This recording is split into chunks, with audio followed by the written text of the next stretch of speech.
Hello, welcome to Winchmore Hill Open Gardens. My name is Phil and this is our garden. As you can see, it's functional rather than full of exotic plants.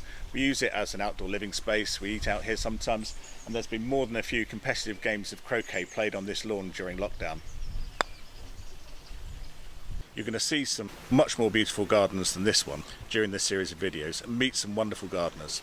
But what I wanted to do is share with you some of the reasons we've decided to make them. Open Gardens has been running in our small Chiltern village for several years. It's all about visiting the gardens, meeting the gardeners, having a nose around, and there's always cake involved as well, served at our local memorial hall.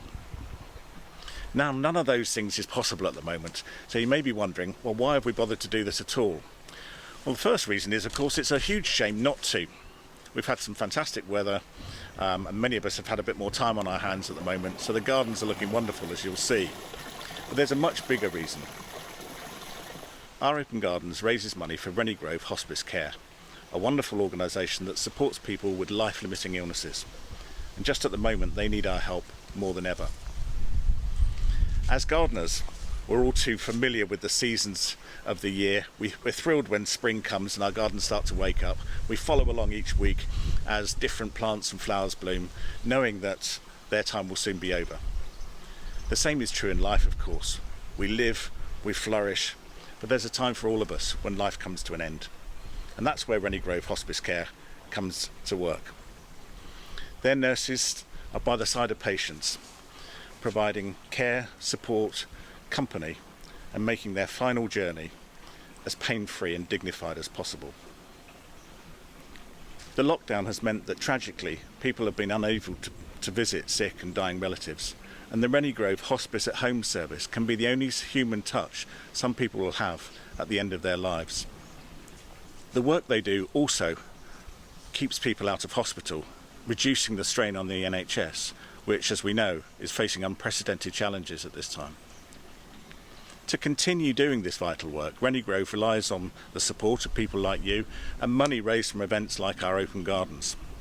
None of the Rennie Grove charity shops has been able to open at this time, and they've had to furlough their fundraising staff, which means money just isn't coming through the door in anywhere like the amount they need. And at this time when demand is running at an extraordinary level. So that's why we couldn't let a year go by without at least trying to organise our Open Gardens. We hope you like looking at the gardens. They've been a real oasis for us at this time, and we hope you get to share in some of that. We hope too that you'll be able to support Rennie Grove Hospice Care with a donation. There's no paywall in front of these videos and no limit to how many times you can watch them, but we do hope you'll be able to support.